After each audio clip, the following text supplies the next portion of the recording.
Assalamualaikum warahmatullahi wabarakatuh. A'udzubillahi minasyaitonir rajim. Bismillahirrahmanirrahim. Alhamdulillahirabbil alamin. Wassalatu wassalamu ala asyrafil anbiya'i wal mursalin. Sayyidina Maulana wa nabiyyina wa habibina wa syafi'ina wa qudwatina wa uswatina Muhammadin sallallahu alaihi wasallam wa ala alihi wa ashabihi ajma'in. Allahumma faqihna fid din waftah alaina futuhal 'arifin واجعل أعمالنا خالصة لوجهك الكريم يا أرحم الراحمين. اللهم افتح علينا حكمتك وانشر علينا من خزائن رحمتك يا أرحم الراحمين. رب اشرح لي صدري ويسر لي أمري واحلل عقدة من لساني يفقهوا قولي والحمد لله رب العالمين آمين. قال المصنف رحمه الله تعالى ونفعنا وإياكم بعلومه في الدارين آمين. Alhamdulillah, pertama dan selamanya marilah sama-sama kita panjatkan setinggi-tinggi kesyukuran kita kehadrat Allah Subhanahu wa taala kerana pada malam ini Allah taala masih lagi memberikan kesempatan kepada kita. Allah taala masih lagi memurniakan kepada kita daripada segala nikmat yang dikurniakan oleh Allah Subhanahu wa taala kepada sekalian hamba-hambanya. Daripada dua nikmat yang terbesar, itulah daripada nikmat iman dan juga nikmat Islam. Kemudian Allah Ta'ala bagi kesempatan kepada kita untuk kita hadir ke rumah Allah Ta'ala dengan kesempatan masa. Dalam keadaan awal dia tengah sibuk, dia tengah sibuk, kadang-kadang setengah tu dia tengah kejar dunia lagi, setengah tu dia hanyut, dia tengah lalai lagi kepada Allah Ta'ala. Tapi Alhamdulillah Allah Ta'ala pilih kita semua. Mudah-mudahan kehadiran kita pada malam ini ke rumah Allah Ta'ala pada malam ini Allah Ta'ala catatkan sebagai salah satu daripada catatan amalan kebajikan yang kita boleh bawa untuk kita menghadap Allah Subhanahu wa Ta'ala pada hari akhirat nanti insya-Allah. Tuan-tuan, puan-puan yang dirahmati oleh Allah Subhanahu wa Ta'ala, insya-Allah pada malam ini kita sambung lagi kuliah kita daripada kitab Penawar Bagi Hati.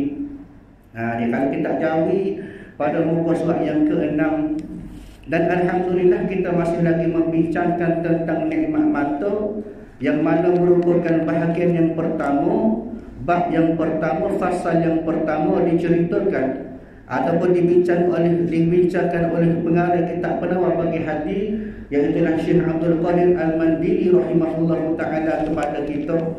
Kalau kita ambil kita jawi pada muka surat yang ke-6 baris yang ke-4 daripada atas ke bawah. Baik. Qala Allah Ta'ala, Allah Ta'ala berfirman, kerana firman Allah Ta'ala, makna kata Allah Ta'ala sebut di dalam firman-Nya, firman Allah Ta'ala maknanya dari Al-Quran, disebut pada surah An-Nur ayat yang ke-30. Allah Ta'ala kata Allah Ta'ala, kullil mu'minin kullil mu'minina yaghuddu min absarihim wa yahfazu furujahum dzalika azka lahum innallaha khabirun bima yasna'un, kata Allah. Baik, artinya bersabda olehmu, makna katakanlah olehmu, ceritakanlah olehmu. Siapa dia? Hai Rasulullah. Rasulullah makna kata Nabi Muhammad sallallahu alaihi wasallam itulah. Kepada siapa? Bagi sekalian yang beriman. Maknanya kepada orang-orang yang beriman. Dia makna kata walaupun ayat ini disebut kepada orang yang beriman, tetapi khitab ayat ini ditujukan kepada semua muslim-muslim ataupun muslimat-muslimat. Makna kata orang itu orang Islam, orang Muslim, makna kata beriman kau tidak kena dengar belaka. Maknanya ayat ini diturunkan kepada orang Islam. Bagi sekalian yang beriman, makna kata bagi orang Islam, orang mukmin, orang beriman yang nak menambahkan keimanan. Itu maksudnya. Kena buat apa? Pejamkan oleh kamu akan mata kamu. Maknanya kena pejam mata. Daripada apa? Daripada barang, maknanya daripada memandang barang yang tiada harus bagi kamu melihatnya. Makna kata pejam mata bukan kata pejam tok celik-celik kelipas-kelipas tutup. Pejam maknanya kita tutup. Kita tutup makna kata kita jaga. Pejam maknanya jangan tengok. Bukan kata pejam tok celik-celik kelipas-kelipas tutup tu keli, bukan setakat pejam keli tok ni. Maknanya pejik, maknanya kita jaga. Kita jaga mata kita daripada tiada memandang barang yang tiada haru. Maknanya jangan tengok benda yang tidak haru, maknanya benda yang tak elok lah. Benda-benda yang boleh mendatangkan maksiat, benda-benda yang boleh mendatangkan dosa. Makna kata mata tidak boleh melihat kepada benda-benda yang tiada harus. Di mana tidak harus, tiada harus bagi syarak. Bagi kamu melihatnya, itu kembali kepada benda yang tak harus tadi. Nescaya memecam oleh mereka itu akan segala mata mereka itu. Maknanya bila mana Nabi Muhammad sallallahu alaihi wasallam ataupun Rasulullah disuruh dengan ayat Allah Taala daripada Al-Quran tadi, maka pesannya dia supaya pakat tutup mata, pejam mata daripada melihat benda yang tidak harus. Maka kita sebagai orang beriman nescaya memecam oleh mereka itu, maknanya orang beriman itulah daripada kalangan kita akan segala mata mereka itu. Maknanya pesanan Nabi SAW kepada kita supaya kita pakat jaga mata. Kena jaga mata. Kenapa? Kerana mata di orang kata satu benda Allah Ta'ala akan soal kepada kita. Setahu mana kita guna nikmat mata? Kerana apa? Kerana semua Allah Ta'ala beri nikmat kita, semua itu Tuhan akan tanya belakang. Termasuklah nikmat mata Allah Ta'ala beri kepada kita. Bagaimana Allah Subhanahu wa Ta'ala sebut dalam surah Al-Qiyamah, kata Allah Ta'ala, balil insanu ala nafsihi basirah. Bahkan manusia itu, kata Allah Ta'ala, setiap anggota akan menjadi saksi terhadap dirinya sendiri. Benda ni kita sebut, kita cerita pada kuliah yang lepas, betapa segala anggota kita, tangan, mata, hidung, mulut, kaki kita, semua anggota lima hak Tuhan beri, Tuhan akan menjadikan ia menjadi saksi pada kita pada hari akhirat nanti. Maknanya sebab itulah kena jaga. Allah Ta'ala pasti suruh pejik, maka kena pejik daripada benda-benda yang boleh menyebabkan kita jauh daripada Allah Ta'ala. Kenapa? Kerana benda-benda yang tidak diharuskan untuk kita tengok, maka kita tengok. Ini menyebabkan hati kita semakin hari terganggu dengan dosa-dosa, maksiat-maksiat yang dilakukan oleh mata kita tu. Sebab tu kena jaga mata, kena jaga molek mata kita. Di ayatnya Allah Ta'ala akan tanya belakang mata kau semua dah anggota.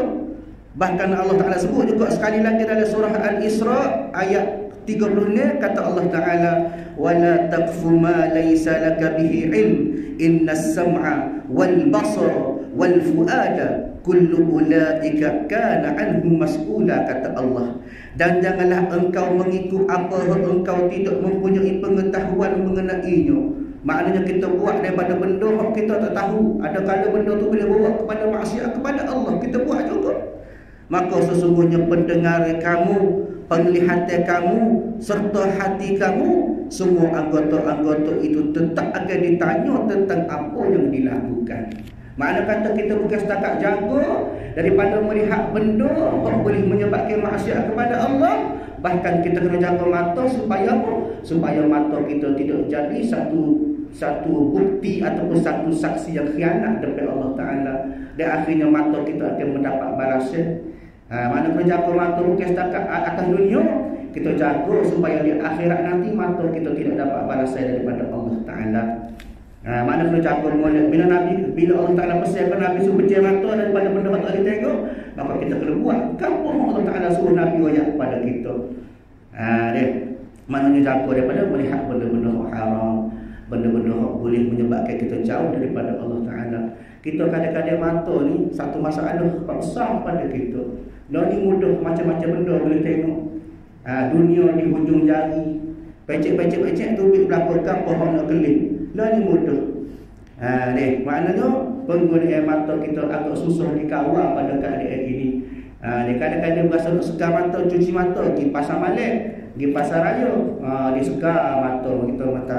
Kapur lain lah, kapur ni bagus belakang, boleh jaga mata belakang. Nak ayatnya betapa susah nak jaga mata pada masa ini. Tapi maknanya susah tak susah pun nak jaga juga lah. Sebab ia satu amanah daripada Allah Ta'ala. Baik, sambung lagi.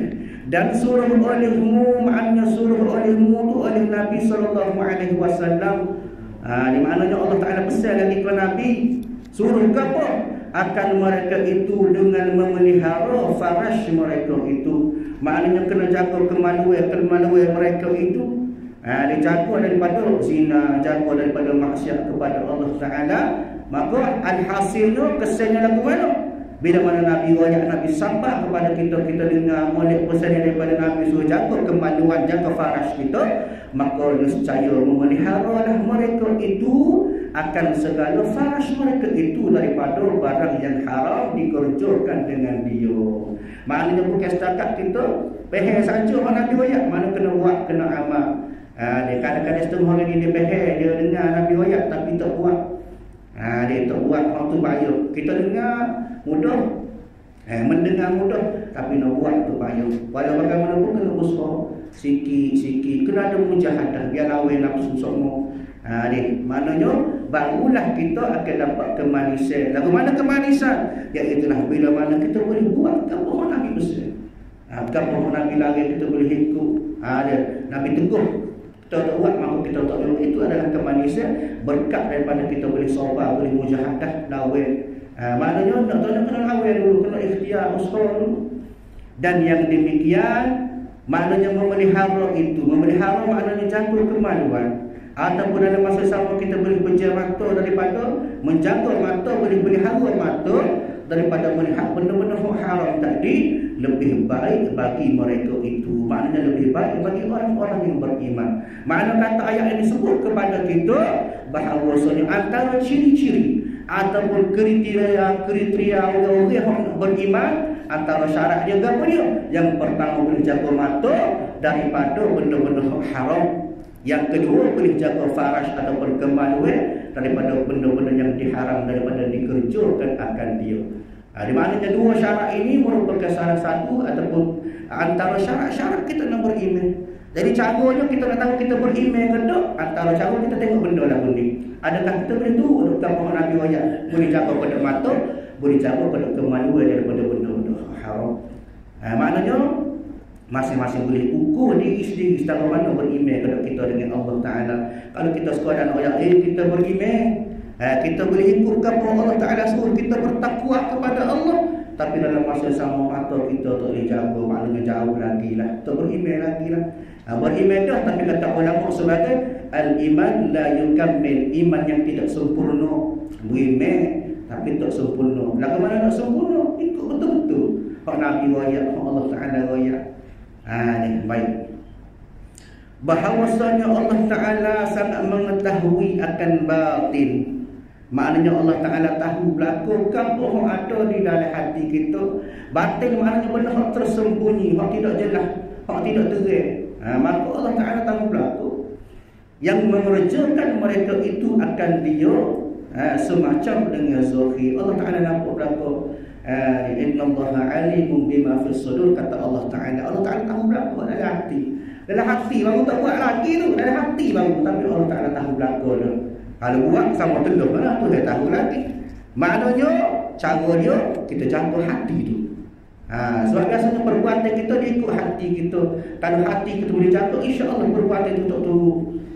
Dia jaga perbuatan yang buat tanpa bagi perasaan dalam hati. Dia maknanya Allah Ta'ala tahu berlaku. Kalau dah kita fikir dalam keadaan ini, maka kita akan mahu buat maksiat kepada Allah. Kita jadi mikir, Allah Ta'ala tahu berlaku. Lintas hati tu dia tahu dia. Kita tak boleh baca sama-sama kita. Kadang-kadang pakaian hebat pada kita. Jubah berceleret, subai besar aku. Tapi hati berat pada kita. Kamu lain lah, kamu ni bagus belaka, bersih belaka hati, alhamdulillah. Maknanya Allah Ta'ala tahu belaka. Benda yang tersembunyi, yang jelas, yang nyata, semua Allah Ta'ala tahu. Mana tak boleh susuk daripada Allah Ta'ala. Itu maknanya dalam hati yang batin pun tahu, yang terang, yang suhir pun Allah Ta'ala tahu. Maka membalas ia akan mereka itu atasnya. Maknanya membalas ia, maknanya membalas oleh Allah.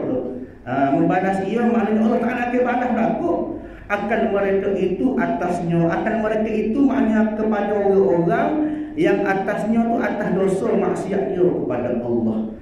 Sebab itu dikatakan ada yang dikatakan sebagai maksiat hati, ada maksiat zahir.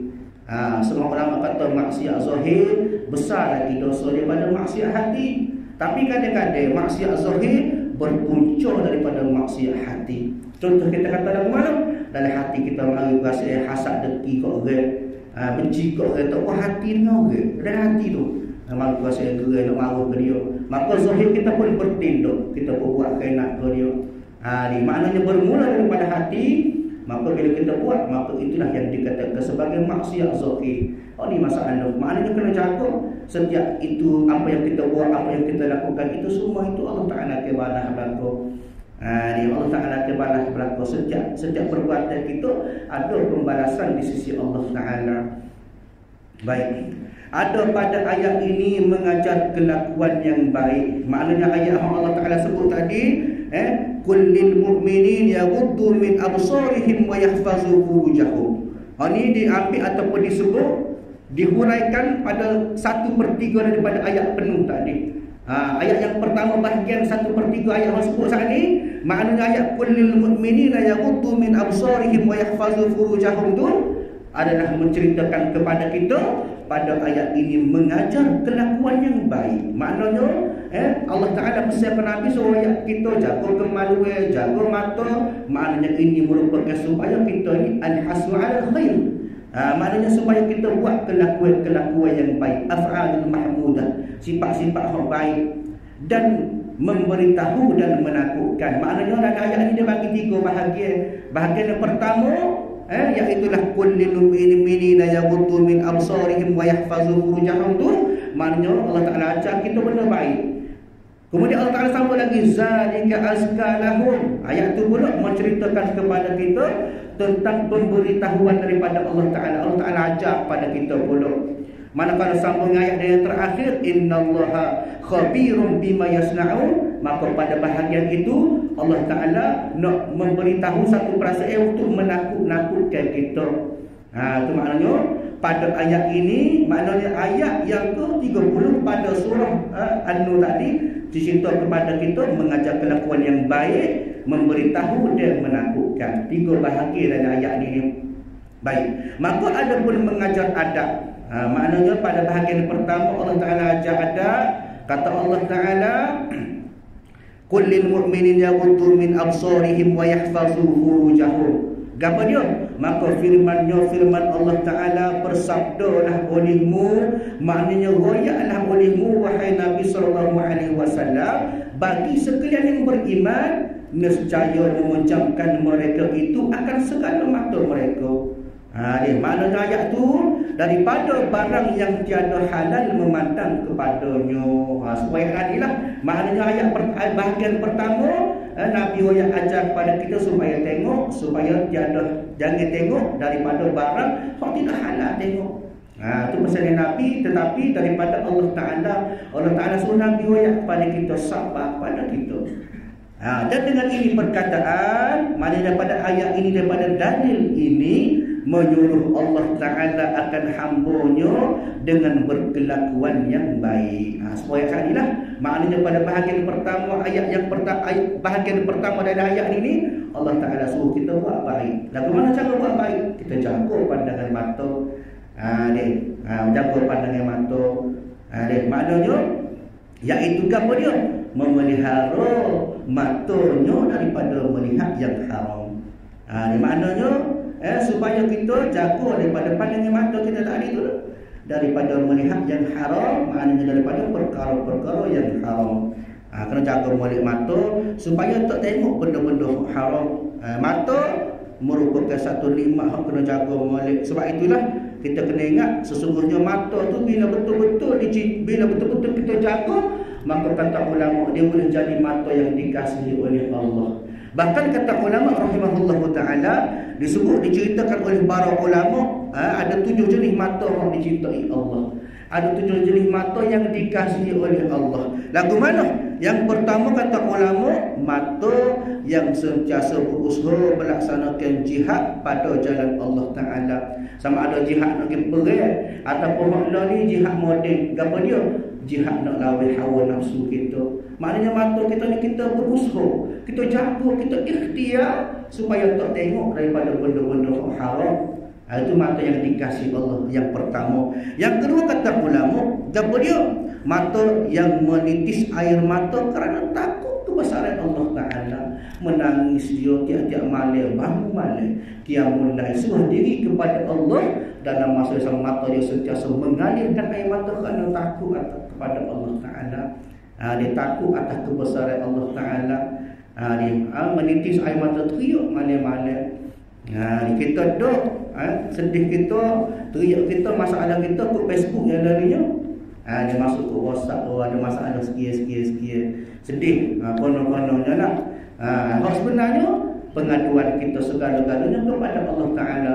Bahkan pengakuan yang hebat ialah bagaimana kita mengakui bahawasanya kita hamba yang lemah, dan Allah Ta'ala itu adalah sebesar-besar kuasa, sebesar-besar yang memberi orang kata satu tanggungjawab kepada kita sebagai seorang hamba. Sebesar-besar kuasa itu adalah Allah Ta'ala. Kita sedih, kita menangis air mata. Maknanya orang ni yang dikatakan golongan kedua, mereka-mereka yang ada mata yang dikasihi oleh Allah Ta'ala. Manakala golongan yang ketiga, jenis mata yang ketiga yang dicintai oleh Allah, kata ulama, iaitulah mata yang sentiasa bertahan sopak daripada melihat benda haram. Boleh jaga mata, boleh tunduk, boleh tutup mata. Dia susah. Dia susah nak jaga mata. Mata susah sungguh. Dia Macam kita pergi nak ubah moga dari itu, dia mari tengah lagu ni. Dia tak ni. Tengok dah. Dia tak tengok kan rugi dia. Dah maksudnya susah nak jaga mata. Kadang-kadang kita tak cari pun dia mari. Kau ikut televisi dah ni. Kita tak juga tu ambil selalu yang pagi siapa gelap. Dia pak tunjuk-tunjuk. Kita tak tengok bukan bayang ping seru benar ni. Maknanya susah nak jaga mata. Maknanya Allah Ta'ala sayang bila mata kita boleh jaga daripada benda-benda yang boleh bawa pada maksiat kepada Allah. Yang keempat kata ulama, mata yang Allah Ta'ala kasih ialah mata yang dia melihat kepada ciptaan Allah Ta'ala. Dia tengok comelnya bukit, comelnya pokok, comelnya segala tumbuhan. Kenapa? Kerana dia tahu hak dia buat tu lebih-lebih comel lagi. Hak dia buat tu lebih-lebih hebat lagi. Maknanya dia melihat segala benda dengan perasaan dia ta'zim, membesarkan Allah Ta'ala. Dia tengok Allah. Maknanya ada kepuasan kita rasa syukur. Kenapa? Kerana Allah Ta'ala buat sesuatu tu dengan penuh kesempurnaan. Tak ada orang tolong, tak ada siapa dia bantu, melainkan kuasa daripada Allah Ta'ala. Mana kita tengok dengan pandangan musyahadah kita tu, dengan perasaan kita ni nak menghargai segala ciptaan Allah Ta'ala. Ni mata ni Allah Ta'ala sayang. Ni. Baik. Yang kelima kata ulama, mata memandang kepada Al-Quran. Ni mana kita lah dia. Dah kita buka pagi-pagi sehari pun kita dia. Maknanya mata yang bukan setakat tengok, membaca, ambil pengajaran, mengamalkan bacaan Al-Quran dalam kehidupan. Puncanya daripada mata yang sentiasa membaca Al-Quran. Dia baca Al-Quran setiap pagi. Tak boleh baca seayat, puasa malam. Baca semuka tak apa dah. Puasa malam lagi. Tak ada lah kat kerja. Sejuk sudah lah. Tak ada juga. Tak ada juga. Sekali hotel, padan. Maknanya nak biar mata kita kasih kepada baca Quran. Sentiasa baca Quran, tengok Quran. Tapi bila orang ambil siung Quran ni, maknanya biar ada perasaan kasih kita pada Quran. Ni Quran jadi suci dalam debu, dalam mari berabuk. Bila buka baca masa mula-mula terima tapar dulu. Kata tapar dia masa nak nikah. Masa tu lah. Tu pun masa akad ya. Tak buka-buka pun ada mari. Nak ayatnya suci dalam debu. Benda tu suci. Quran tu mulia. Tapi dah dalam debu, berdebu sebab apa tak baca. Kapul lain lah, kapul ni bagus belakang, rajin belakang baca Al-Quran. No, ayatnya mata yang dikasih oleh Allah Ta'ala, bila mana mata kita sentiasa tengok Quran, baca Al-Quran. Ni baik. Yang keenam kata ulama, iaitulah mata yang memandang mereka yang miskin dengan penuh rahmat dan kasih sayang. Tengok orang yang kurang pada kita, kita pandang dengan perasaan rahmat, ada perasaan kesian belah, ada perasaan sayang kepada sahabat-sahabat kita, sesama Islam dan sebagainya. Jangan pandang dengan rasa hina, rasa jepit, dia rasa nak bunuh orang, jangan. Sesungguhnya Allah Ta'ala buat manusia ni berbeza-beza. Ada Allah Ta'ala wisne, di lahir takdirnya Allah Ta'ala wisne. Tapi tak ada anak. Ada juga. Ada setengah orang Allah susah hidup dia. Dia susah kerja untuk apa nak ada. Tapi anak ramai. Tapi suka bahagia hidup cukup rezeki dia Allah Ta'ala pun. Maknanya memandang sesuatu ataupun sesama makhluk ada rasa belas kasihan kita. Jangan ada pasal kita nak menghina kau nak benda kau jangan. Mata-mata mereka ini ialah mereka-mereka yang dikasihi oleh Allah Ta'ala. Maknanya tengok dengan perasaan rahmat kita sesama makhluk. Kita kena ingat rahmat itu adalah luas. Rahmat Allah Ta'ala adalah luas. Sebab itulah kata ulama rahimahullah Ta'ala, rahmat ni Tuhan buat satu rahmat. Allah Ta'ala buat satu rahmat, maka satu rahmat dengan sifat ar-Rahman Allah Ta'ala, Allah Ta'ala beri belakang kepada makhluk. Dia manusia sayang kepada anak, binatang kasih kepada anak. Dia maknanya ada perasaan kasih sayang kita, ada sayang kepada sesuatu. Semua itu berpunca ataupun berbahagi daripada rahmat Allah Ta'ala yang turun kepada kita. Dia berdasarkan sifat Ar-Rahman Allah Ta'ala. Bahkan kata ulama, kalaulah Allah Ta'ala tak bersifat dengan Ar-Rahman, Allah Ta'ala tak bersifat dengan Ar-Rahman tu, maka nescaya orang kafir boleh minum air walaupun seteguk. Tetapi kerana sifat Ar-Rahman, Maha Pengasih Allah Ta'ala, boleh berlaku kita beriman. Kalau kita tak beriman, kita didalangkan buat maksiat kepada Allah Ta'ala, kita ditaat kepada Allah Ta'ala, semua boleh nikmat Allah Ta'ala. Kadang-kadang orang tak semaya itu boleh nikmat lebih pada orang semaya. Ada juga. Kenapa? Kerana sifat Ar-Rahman Allah Ta'ala, kerana rahmat Allah Ta'ala jatuh. Tetapi kata ulama 99 rahmat lagi Tuhan beri dengan sifat Ar-Rahim Allah Ta'ala, dengan sifat mengasihani, sifat rahmat Allah Ta'ala. Bila Allah Ta'ala beri hari akhirat esok kepada orang yang beriman, kepada orang yang bertakwa kepada Allah, masa tu Allah Ta'ala akan beri sebanyak-banyak rahmat, iaitu 99 baki tadi, beri berlaku kepada orang yang beriman. Masa tu dalam keadaan kita ni muflihun, orang-orang yang berjaya. Hak tu yang kita nak sebenarnya atas dunia ni kadang-kadang tak tahu apa nak dah. Maknanya itu yang lebih berharga.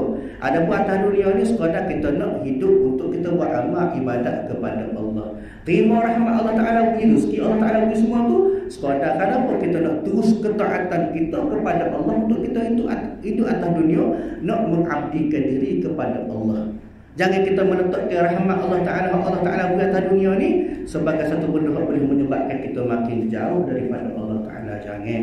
Maknanya rahmat itu Allah Ta'ala beri tu guna atas nikmat kita bersama, supaya kita ni boleh hidup atas dunia beriman kepada Allah Ta'ala. Dia kadang-kadang Tuhan beri rahmat dengan rezeki sikit. Dia beri rezeki ya, kadang-kadang kita berasa hanyut dah. Tuhan beri lebih sikit, berasa tak ingat Tuhan dah. Kapal lain lah, kapal ingat belakang kepada Allah. Nak ayatnya kadang-kadang rahmat itu sebagai ujian juga kepada kita. Nak supaya kita biasa tersyukur dengan rahmat Allah Ta'ala beri kepada kita. Dia maknanya dengan berkat kita jaga segala Allah Ta'ala suruh. Buat apa Allah Ta'ala suruh, tiga Allah Ta'ala lagi. Dia maknanya semua itu adalah antaranya berpunca daripada mata juga, antara satu asbab. Kena jaga boleh mata. Jangan tengok benda-benda yang mengharam ataupun benda-benda yang boleh menyebabkan kita jauh daripada Allah Ta'ala. Kemudian yang terakhir, kata ulama, golongan mereka-mereka yang Allah Ta'ala kasih mata dia. Siapa dia? Mata yang berjaga malam di jalan Allah Ta'ala. Rajin bangun qiyamul lail. Ada orang lain mata duk kerja rapat, deku siap lagi. Kita cerai keluar kerana kita nak mengabdikan diri kepada Allah, bangun qiyamul lail tengah malam. Dia tak siapa dia tahu. Kalau orang alim dulu-dulu dia berjalan dia jinjing, tak siapa anak isteri dia tahu. Dia ni buat amal ibadat kepada Allah. Patut tak mentak punya muda tinjuk. Kerana dia ni sungguh-sungguh suruh diri kepada Allah Ta'ala. Kata ulama, sujud pada waktu itu adalah merupakan kita saat kita hampir dengan Allah Ta'ala.